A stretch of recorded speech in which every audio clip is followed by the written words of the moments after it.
Jory and his cousin were cutting up, tossing snowballs at passing cars. From Jory's street corner on Milwaukee's near south side, cars driving on 6th Street passed squat duplexes with porch steps ending at a sidewalk edged in dandelions. Those heading north approached the Basilica of St. Josaphat, whose crowning dome looked to Jory like a giant overturned plunger. It was January of 2008, and the city was experiencing the snowiest winter on record. Every so often, a car turned off 6th Street to navigate Arthur Avenue, hemmed in by the snow, and that's when the boys would take aim. Jory packed a tight one and let it fly. The car jerked to a stop, and a man jumped out. The boys ran inside and locked the door to the apartment where Jory lived with his mother, Arlene, and younger brother, Jafaris. The lock was cheap, and the man broke down the door with a few hard-heeled kicks.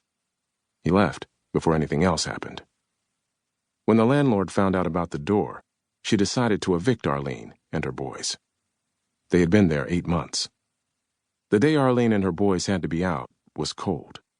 But if she waited any longer, the landlord would summon the sheriff, who would arrive with a gun, a team of boot-footed movers, and a folded judge's order saying that her house was no longer hers.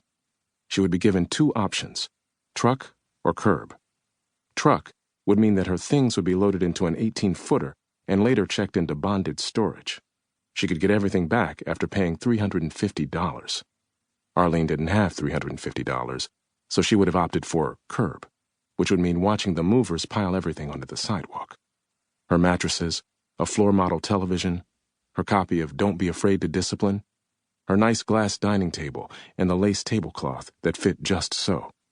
Silk plants, Bibles, the meat cuts in the freezer, the shower curtain, Jafaris's asthma machine. Arlene took her sons, Jory was 13, Jafaris was 5, to a homeless shelter, which everyone called the Lodge, so you could tell your kids, "We're staying at the Lodge tonight," like it was a motel. The 2-story stucco building could have passed for one, except for all the Salvation Army signs.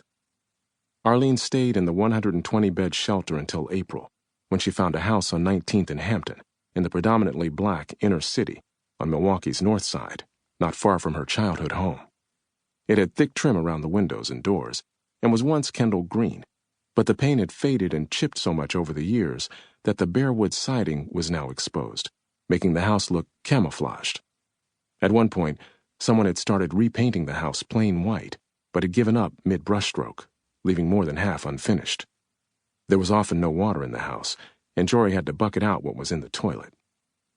But Arlene loved that it was spacious and set apart from other houses.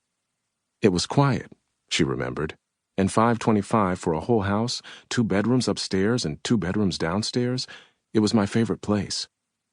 After a few weeks, the city found Arlene's favorite place unfit for human habitation, removed her, nailed green boards over the windows and doors, and issued a fine to her landlord.